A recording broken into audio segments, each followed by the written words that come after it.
Authorities arrested at least 20 protesters and tore down an encampment set up at the UT Dallas campus.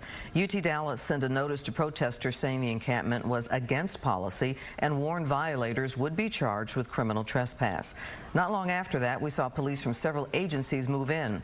Pro-Palestine protesters defiant as tents were removed and people were taken away in zip ties. The large crowd eventually marched to an area outside of the student union. Fox 4's Blake Hansen witnessed the event and joins us live from the Richardson campus. Blake. Now, Clarice, the law enforcement response today appeared to be focused on preventing an encampment from getting out of hand, as has been the case elsewhere in the country. We want people to come out. We're looking to get even bigger. In the early hours of the morning, pro-Palestinian protesters began setting up an encampment in UT Dallas's Chess Plaza, proclaiming it Gaza Liberation Plaza. And this is a student collective to continue the pressure on administration that we placed last week in terms of demanding their support in our divestment campaign. But around 3:30, the university served protesters a letter. We have been notified by the authorities that we may be found trespassing criminally. It warned protesters they could not set up an encampment, and failure to comply could result in criminal trespassing charges. With no signs of protesters moving, law enforcement, including DPS troopers, Collin County Sheriff's deputies, Richardson and campus police, showed up in riot gear.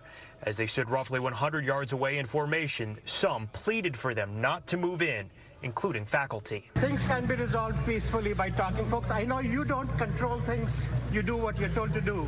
But think inside yourself. But law enforcement advanced, arresting some students who they cuffed with zip ties.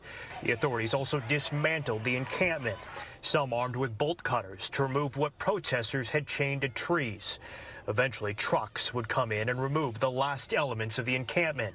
With protesters now standing on the outside and law enforcement holding the encampment area, the situation cooled some, but protests continued. They were chanting Intifada. That's when a group of Jewish students told me they felt threatened. I'm very glad that UT Dallas brought in the law enforcement when they did, as we've seen how the trajectory's gone on other campuses when they've just let it continue to grow. With law enforcement holding the encampment site, protesters eventually marched to an outdoor common area nearby where they continued their rally, but this time without encampments, and thus no police presence.